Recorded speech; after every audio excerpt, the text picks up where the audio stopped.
Hey, what's up, everyone? It's me, Angel, Soul Image 365 here. Hope you're all having a good day. And I want to weigh in on Amanda Gorman's poem from the Inauguration, but before I do that, don't forget to follow and subscribe. And if you know anyone that might be interested in this content, go ahead and send it their way. So, Amanda Gorman, girl, your poem was amazing. Like, it was calm yet captivating, and I really think it highlighted the ways that we can move forward and heal as a country. So I want to start with one of the first lines that stuck out to me, and that was, "Quiet isn't always peace." And I think if we look back at the past 5 or even 10 years, a lot of things started to come to the surface, but a lot of people tried to turn a blind eye to it. Like, oh, it's not that bad. It's whatever. Like, let's just move on. But we didn't address the root of the problem, right? But in 2020, we didn't have sports to distract us. We didn't have, bars to go to or concerts or anything. Like, we were stuck at home quarantining and we had to see what was going on.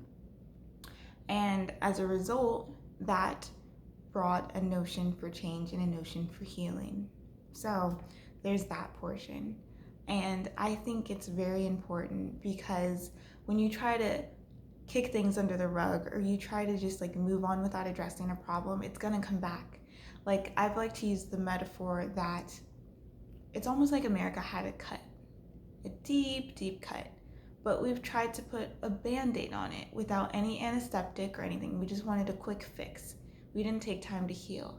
And as a result, 2020 happened. Just the uproar of the hurting, the uproar of the oppressed. And I don't want to make it too political or anything, but this is just my perspective and the metaphor I've always used. But once everything's at the surface, then you have time to heal. You can start putting those stitches in, start using that antiseptic, and then we can move forward.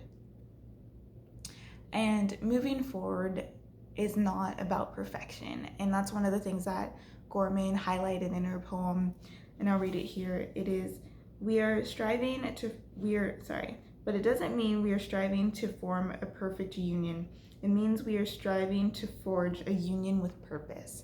So once we figure out what that purpose is, which I think it is loving one another, loving your neighbor, reaching out to the poor, things like that, that's Bible, then we can heal. When we see everyone with dignity, that's what it means by moving forward with purpose, because we were all created in the image of God. And once we see that and acknowledge that we're all created and deserving of the same dignity as us, then we can move forward with purpose. So yay for that.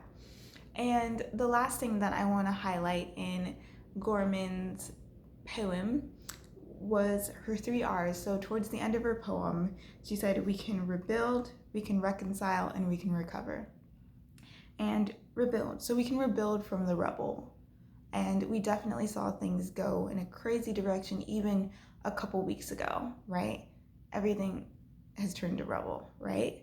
But we can rebuild. We can rebuild with the new knowledge that we have. We can rebuild with equity. We can rebuild seeing each other with dignity the way Christ does. And we can move forward. Number 2, we can reconcile.